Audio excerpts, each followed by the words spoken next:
We have had a lot of reports, even in the media, of women being sexually harassed. And right now, to the public, what they see is a young, assertive woman who rose and defended against sexual harassment. A lot of times, we might see different things in the house, but what does the public see? What does the public see? And a lot of times, when assertive women come out and defend their position on these issues, their heads are pressed down. The thing this house should be discussing is how to prevent sexual harassment. And a lot of times when the victim has been harassed, you are not in a position to get evidence.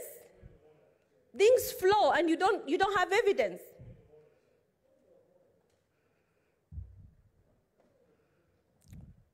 A minute, Senator Hezena, what is your point of order? And again, let us also not continue just raising point of orders. No, Mr. Speaker. I am not in the habit of raising frivolous points of order. Understanding Order 120, again to remind this House, that the report before us is a report of the Powers and Privileges Committee. In this particular case, nobody has accused Gloria of being an assertive woman.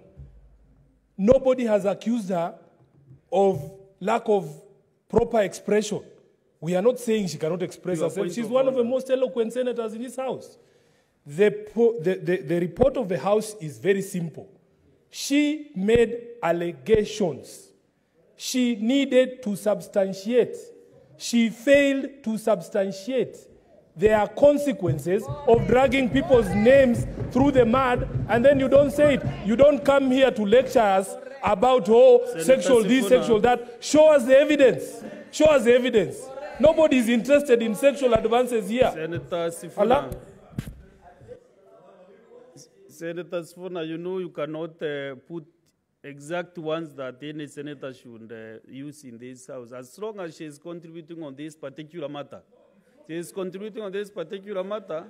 If I reason she is defending women and the young leaders, young women leaders. So to me, she is not out of order.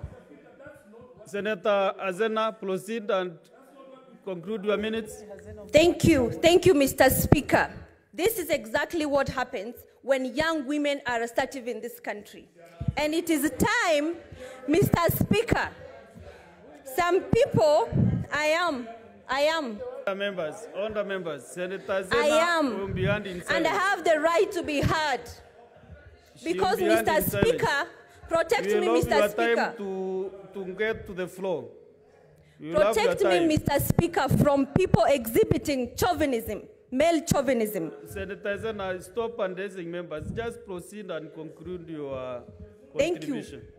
Thank you, Mr. Speaker. Sifuna, Mr. Speaker, Senator Sifuna does not utilize my eyes. I do not use your eyes to read the report, nor do you live with me. There is no way you will know if I read the report or not. So stick to your lane. Senator Hezena, stop and raising members directed and raise the chair kindly.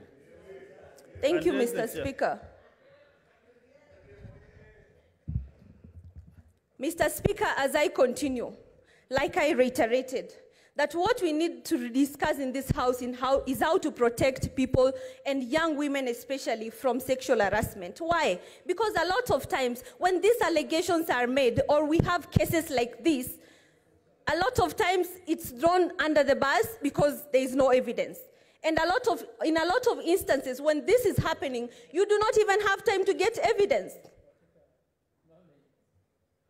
So, Mr. Speaker, we need to be very fair in how we approach these issues and know that this House is a house for all of us, and everybody deserves respect.